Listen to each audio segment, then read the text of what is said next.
నమస్తే. శ్రీ మాత్రే నమః. శ్రీ గురుభ్యో నమః.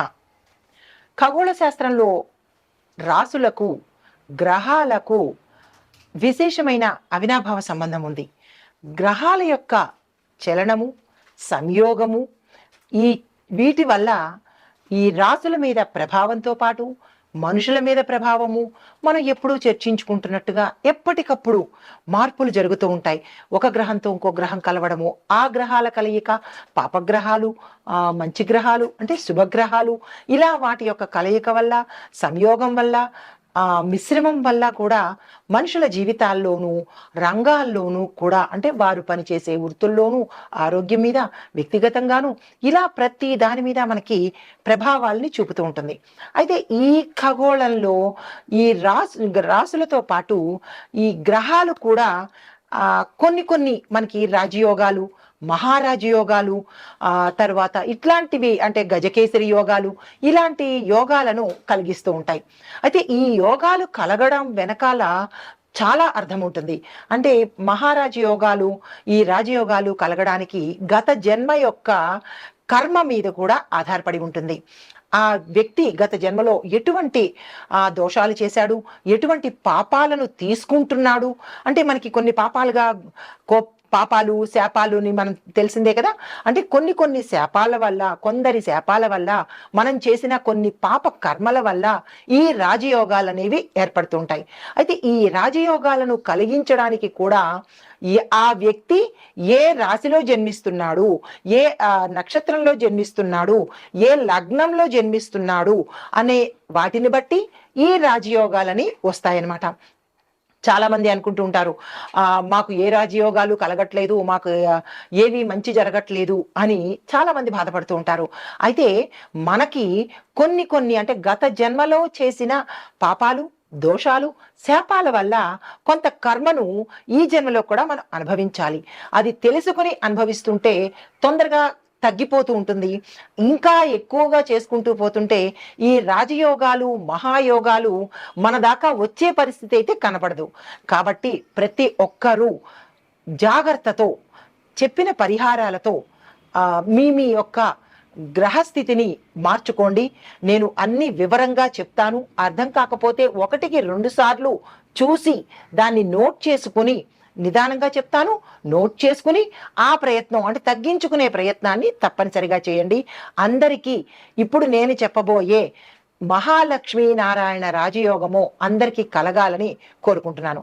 అయితే ఈ అంశంలో కనుక వచ్చినట్టయితే ఈ గ్రహస్థితి మనకి 6 రాసుల వాళ్ళకి ప్రత్యేకంగా కనబడుతోంది. అంటే 12 రాసుల్లో ఈ 6 రాసుల వాళ్ళకి ఎక్కువగా కనిపిస్తోంది. అది ఎవరెవరు అంటే కనుక మేషము, కన్య, తుల, ధనస్సు, కుంభము, మీనము. ఈ 6 రాసుల వాళ్ళకి విశేషమైన ఫలితాలని, అమోఘమైన ఫలితాలని, ధనప్రాప్తిని, ఉద్యోగాలు, వారు ఏది అనుకుంటే అవి జరిగేలాగా ఈ మహాలక్ష్మి నారాయణ రాజయోగంలో కలగబోతోంది. అయితే మిగతా రాసుల వాళ్ళకి అంత వైభవం ఉండదా అంటే దానితో పాటుగా ఈ మిగతా 6 రాసుల వాళ్ళకి కూడా యోగం అనేది ఏర్పడబోతోంది. అయితే ఈ మహాలక్ష్మి రాజయోగము ఎలా ఏర్పడుతుంది, ఎప్పటి నుంచి ఏర్పడుతుంది అనే అంశాన్ని చూసినట్టయితే కనుక ఈ 2025 జనవరి 28న శుక్రుడు మీనరాశిలోకి ప్రవేశించడం ద్వారా మనకి ఏర్పడిందనమాట. అయితే ఎప్పటి వరకు ఉండబోతోంది అంటే ఫిబ్రవరి అంతా ఉంటుంది. దీనితో పాటు ఈ యోగము 69 రోజుల పాటు కొనసాగుతూ ఉంటుందన్నమాట. అయితే ఈ యోగం కారణంగా కొంతమందికి ఆర్థిక లాభాలు, వృత్తిలో పురోగతి లాభాలు, కుటుంబంలో ఆనందము, శుభ ఫలితాలు ఇవ్వడం అనేది జరుగుతుంది.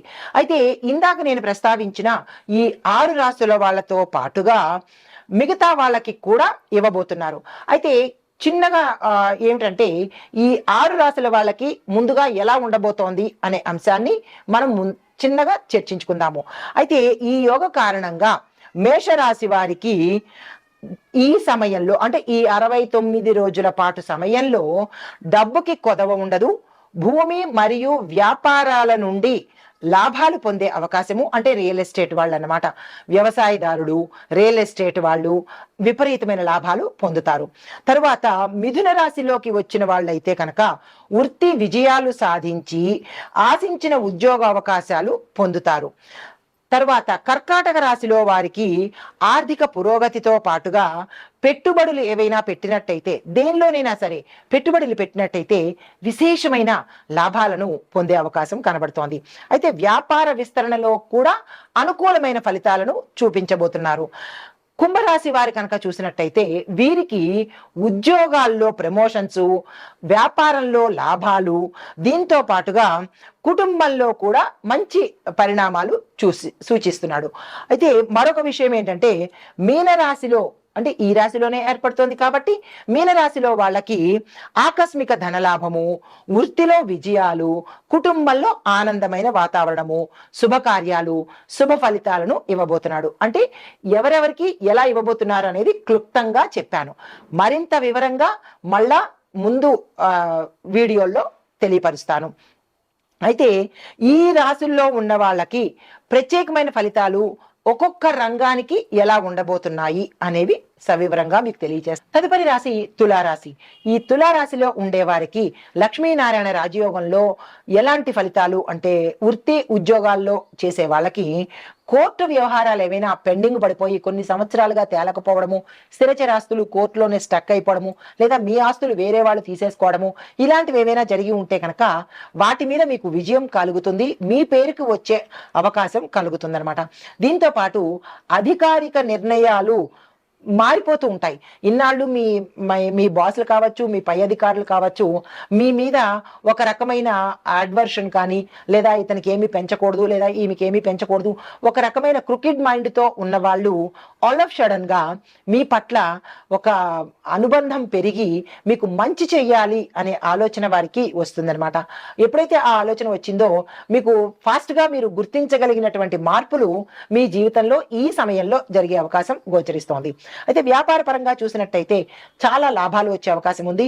విదేశాలతో పెట్టుబడులు పెట్టినా, లేదా ఎక్స్పోర్ట్ ఇంపోర్ట్ వ్యాపారాలు చేసినా ఈ సమయానికి ఏదైతే చేస్తారో వ్యాపార, వాణిజ్య, పారిశ్రామిక, వ్యవసాయ రంగంలో ఉన్న ప్రతి ఒక్కళ్ళకి ఈ పరిహారము అంటే ఈ ఫలితము అందుబాటులోకి ఉంటుందన్నమాట. అంటే ఏది పెట్టుబడులు పెట్టాలన్నా, ఏ పంట వేసుకోవాలన్నా, ఏ వ్యాపారాన్ని విస్తరించాలన్నా, లేదా పారిశ్రామికంగా ఇంకా ఇంపోర్ట్లు ఎక్స్పోర్ట్లోకి వెళ్ళాలన్నా, లేదా విదేశాలతో టైఅప్ పెట్టుకోవాలన్నా, ఒకటి అని కాదు, మీరు ఏది చేయదలుచుకున్నా డబ్బు పరమైన ఏ పని చేసినా సక్సెస్ అయ్యే అవకాశం ఉంది. కాబట్టి ఈ సమయాన్ని సద్వినియోగం చేసుకునే ప్రయత్నం చేయండి.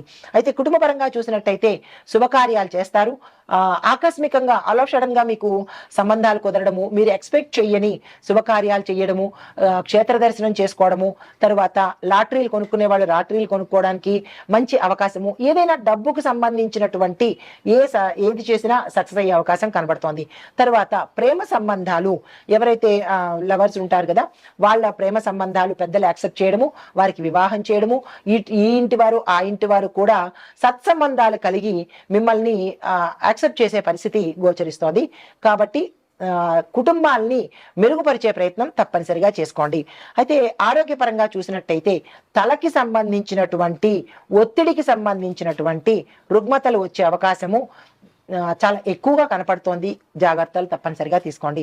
మీకు చెప్పదగిన పరిహారము, శుక్రవారం నాడు మహాలక్ష్మి అమ్మవారికి కుంకుమ పూజ చేసుకోవడము, ఆలయ దర్శనం చేసుకున్నట్టయితే కనుక చిన్న చిన్నవి ఏవైనా అడ్డంకులు ఉంటే మీ జాతక రీత్యా అవి తొలగిపోయి అమ్మవారి అనుగ్రహం కలిగే అవకాశం గోచరిస్తోంది. నమస్తే. అయితే ఈ లక్ష్మీనారాయణ రాజయోగంతో 12 రాశులకి ఎలా ఉండబోతోందో చూసాం కదా. అయితే ప్రధాన పరిహారాలు ప్రతి ఒక్క రాశికి నేను సవివరంగా చెప్పే ప్రయత్నం చేస్తాను. మీరు కంగారుగా చూసి ఏదో విధిగా చేసేయకండి. నిదానంగా చూడండి. 1-2 సార్లు స్కిప్ చేయకుండా మళ్ళా వెనక్కి చూడండి, తప్పులేదు. మళ్ళా రెండోసారి చూసుకోండి. మీకు ఎన్నిసార్లు చూసుకోగలరో అన్నిసార్లు చూసుకుని ఈ పరిహారాలు నేను సవివరంగా రంగులతో ఎలా చేసుకోవాలి, ఏ రంగులు వాడాలి, ఏ వారం ఏది చేసుకోవాలి, మొత్తం అన్ని కలిపి పరిహారాలు ఏంటి అనేది వివరంగా చెప్తాను. ముందుగా ప్రధాన పరిహారాలు ఏంటంటే కనుక లక్ష్మీనారాయణ పూజ తప్పనిసరిగా చేసుకోవాలి.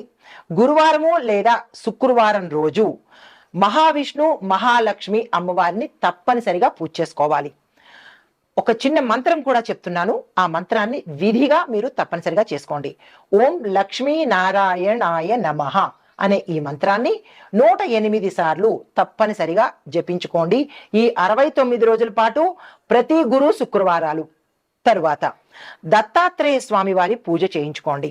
గురువారము తప్పిస్తే పౌర్ణమి రోజున దత్తాత్రేయ స్వామి వారి మందిరానికి వెళ్ళండి. తరువాత దత్తాత్రేయ స్వామి మంత్రం కూడా చెప్తాను. దత్తాత్రేయ గాయత్రి చెయ్యండి. లేదు మాకు తెలియట్లేదు అని అనుకున్న వాళ్ళు ఓం ద్రాం దత్తాత్రేయాయ నమః అనే ఈ మంత్రాన్ని 21 సార్లు తప్పనిసరిగా జపించే ప్రయత్నం చేయండి. 21 సార్లు అంటే పెద్ద కష్టం కాదు కదా. అది కూడా చేయలేకపోతే మరి ఎవ్వరూ ఏమీ చేయలేని పరిస్థితి. తరువాత శుక్రవారం రోజు గురువారం రోజు ఈ 2 గ్రహాలకు శాంతి జరిపించండి. దాంతో పాటు గురువారం నాడు ఏం చేస్తారు అంటే కనుక పసుపుని దానంగా ఇవ్వడంతో పాటు చిక్కుడు పసుపు గింజలను దానం చేయండి. పసుపు అంటే పసుపుని, పసుపు కొమ్ములు కానీ లేదు, దాంతో పాటు చిక్కుడుని కూడా దానంగా ఇచ్చే ప్రయత్నం చేసుకోండి. తరువాత ఇది గురువారము. శుక్రవారం నాడు ఏం చేయాలి అంటే పేద మహిళలకు, ఆడవారికి, బాలికలకు తెల్లని బట్టలను దానంగా ఇవ్వండి.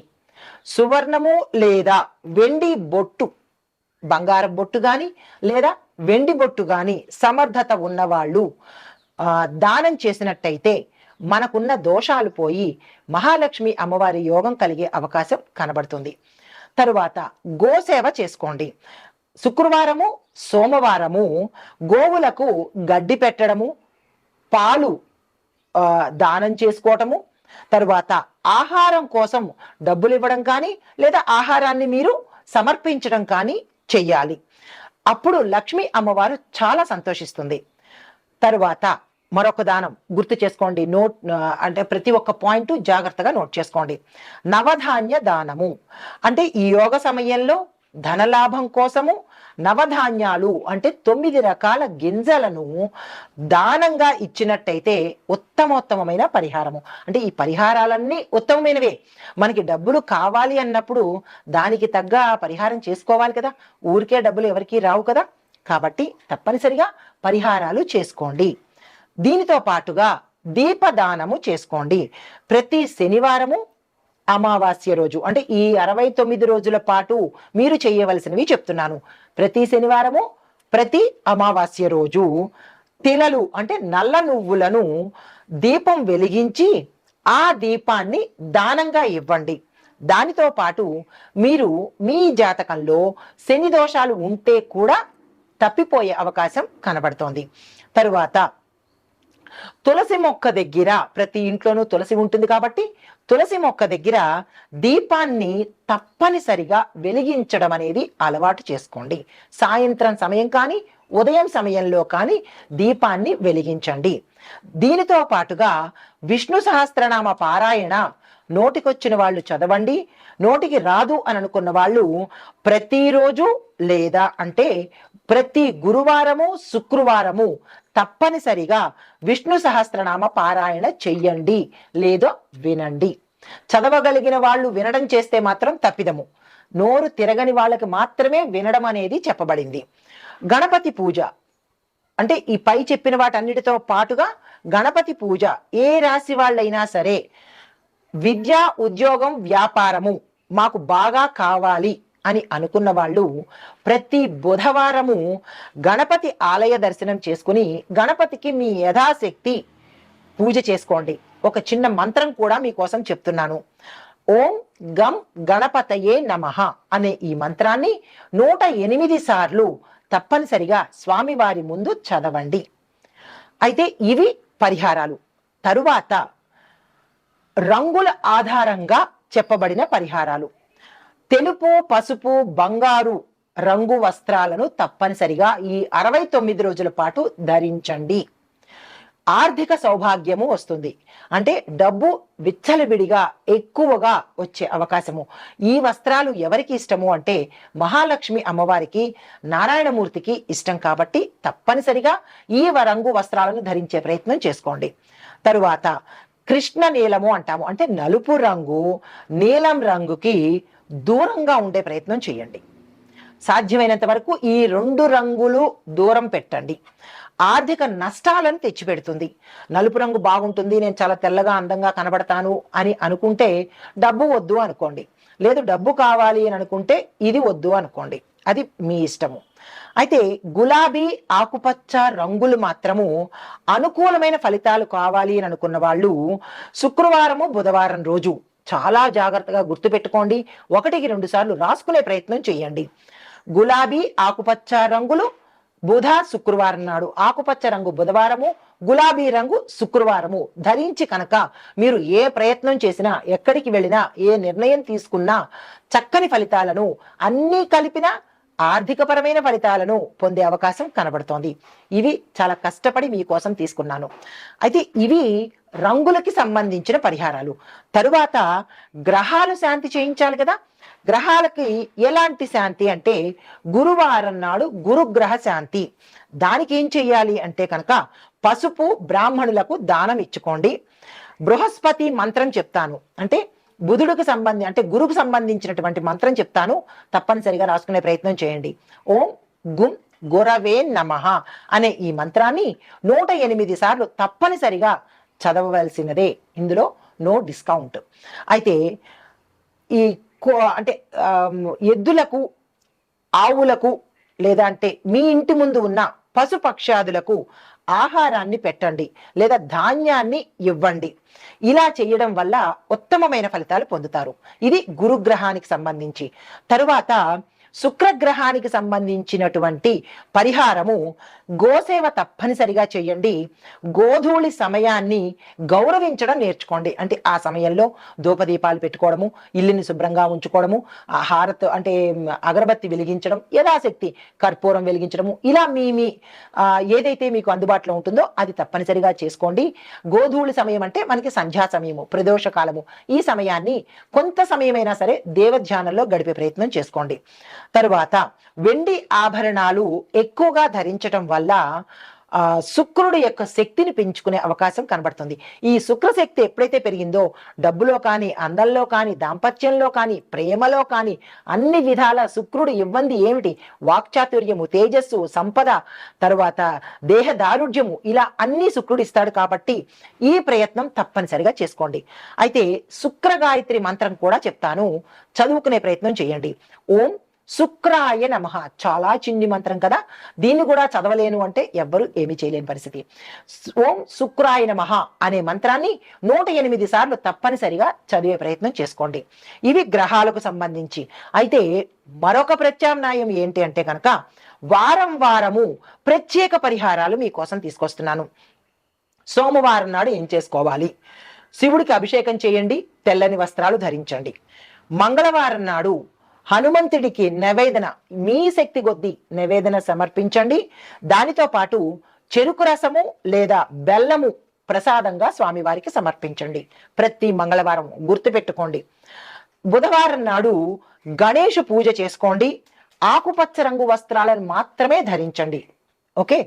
తరువాత గురువారం రోజు దత్తాత్రేయుడి ఆలయానికి లేదా అంటే గురు సంబంధిత ఆలయాలను దర్శనం చేసుకోండి. గురు పూజలు చేసుకోండి. దానితో పాటుగా పసుపును దానంగా ఇచ్చుకోండి. శుక్రవారం నాడు లక్ష్మీ పూజ తప్పనిసరిగా చేసుకోండి. పేద మహిళలకు దానంగా ఇచ్చుకోండి. ఎందుకు దానాలు చెప్తారు అంటే ఇక్కడ పీనాస్థానం పెట్టుకోకండి. మనకి భగవంతుడు ఎంత ఇస్తున్నాడో అంతకు మించి ఇస్తూ ఉంటేనే మనకి వస్తూ ఉంటుంది. ఉదాహరణకి మీరు ఏమీ అనుకోను అంటే చెప్తా, అనుకున్నా పర్వాలేదు. మన బియ్య బస్తాలో బియ్యము అవుతూ ఉంటేనే కదా మనం మళ్ళా తెచ్చుకుని దాన్ని నింపుతాము. అలాగే బియ్యం ఉండిపోవాలి, నేను లావైపోవాలి, నేను ఆరోగ్యంగా ఉండాలి అంటే బస్తాలు కుళ్ళిపోతాయి, మనిషి వాడిపోతాడు. కాబట్టి ఇచ్చే కొద్దీ వచ్చేదే భాగ్యము. కాబట్టి ఎప్పుడు ఇచ్చే ప్రయత్నం చేయండి. పీనాసితనంగా ఎప్పుడు పొందాలి అని అనుకోవడం పరమ దౌర్భాగ్యము. ప్రతి ఒక్కళ్ళు ఫ్రీగా ఇవ్వాలి, ప్రతి ఒక్కళ్ళు మాకే ఇవ్వాలి, అలాంటి భావన ఉంటే కనుక భగవంతుడు కూడా మన వైపు దృష్టి పెట్టడు. కాబట్టి ఎప్పుడు ఇవ్వాలి ఇవ్వాలి అని అనుకుంటేనే భగవంతుడు మనకి ఇస్తాడు. కాబట్టి ఈ పరిహారాలను మీరు ఏమీ అనుకోకండి, అనుకున్నా పర్వాలేదు, మీ మంచి కోసం చెప్తున్నాను కాబట్టి ఇచ్చే ప్రయత్నం చేయండి. ఎక్కడా పింగించి పీనాసితనంగా ఉండకండి. ఎంత దానం చేసుకుంటే అంత మనకి తిరిగి వస్తుంది. కాబట్టి ప్రతి దానము మీ యథాశక్తి. కొండని తవ్వి దానం చేయమని ఎవరూ చెప్పలేదు. చిన్న గులకరాయి అయినా దానం చేసే ప్రయత్నం చేసుకోండి. ఎదుటి వాళ్ళకి ఇచ్చే ప్రయత్నం చేయండి. ఆశించి మాత్రం ఇస్తే అది ఫలితం రాదు. ఆశించకుండా భగవదార్పణం అనుకుని కనుక ఇచ్చినట్టయితే తప్పకుండా భగవంతుడు తిరిగి ఇస్తాడు. అయితే శనివారం నాడు శనిదేవుడికి నువ్వుల నూనె దీపం వెలిగించండి. ఎవరైనా పేదవారికి నల్లని వస్త్రం దానంగా ఇవ్వండి. చిన్న రుమాలు చాలు. పెద్దగా ధనవంతులు కూడా చిన్న రుమాలు అని చెప్పలేదు. ధనవంతులకు తగినట్టు ధనవంతులు ఇవ్వండి, పేదవారికి తగినట్టుగా చిన్న వస్త్రాన్ని దానంగా ఇవ్వండి. అయితే ఆదివారం నాడు సూర్యుడి ఆరాధన చేసుకోండి. గోపూజ తప్పనిసరిగా చేసుకోండి. ఇవి వారాలకు సంబంధించినటువంటి నేను ఇచ్చిన ఫలితాలు, అంటే పరిహారాలు. దాని తర్వాత మొత్తంగా ఏం చెయ్యాలి అంటే కనుక, మొదటిది లక్ష్మీనారాయణ మంత్రం 108 సార్లు చదవండి. రెండోది దత్తాత్రేయ స్వామి వారిది విష్ణు సహస్రనామ పారాయణ తప్పనిసరిగా చేసుకోండి. మూడోది గోసేవ దీపము. నాలుగోది నవధాన్యము వస్త్రదానము, ఇవి దానంగా ఇచ్చుకోండి. ఐదవది గణపతి పూజ, శివ పూజ. ఆరవది పసుపు తెలుపు రంగుల వినియోగము. వినియోగం అంటే ఏమి లేదు, ధరించటం అన్నమాట. ఏడవది శనిదేవుడి యొక్క అనుగ్రహం కోసము ప్రతి శనివారము ప్రత్యేక పూజలు, ప్రత్యేక దానాలు అవి చేసుకోండి. అయితే ఈ పరిహారాలన్నీ పాటించడం ద్వారా సకల శుభ ఫలితాలను మీరు పొందుతారు. కాబట్టి తప్పనిసరిగా ఇవి చేసే ప్రయత్నం చేసుకోండి. వీటి వల్ల ధనము, ఆరోగ్యము, వృత్తి, కుటుంబము, తరువాత విజయాలు, మీరు ఏ పని చేసినా విజయం సాధించే అవకాశము, ఇవన్నీ మనకి లక్ష్మీ నారాయణ రాజయోగంలో కలుగుతున్నాయి. తప్పనిసరిగా ఈ పరిహారాలను నోట్ చేసుకుని పాటించే ప్రయత్నం తప్పనిసరిగా చేసుకోండి. ఆ లక్ష్మీనారాయణుల యొక్క అనుగ్రహము ప్రతి ఒక్కరికి ఉండాలి. ప్రతి ఒక్కరిలోనూ దానగుణం కలగాలి అని మనసారా కోరుకుంటున్నాను. నమస్తే.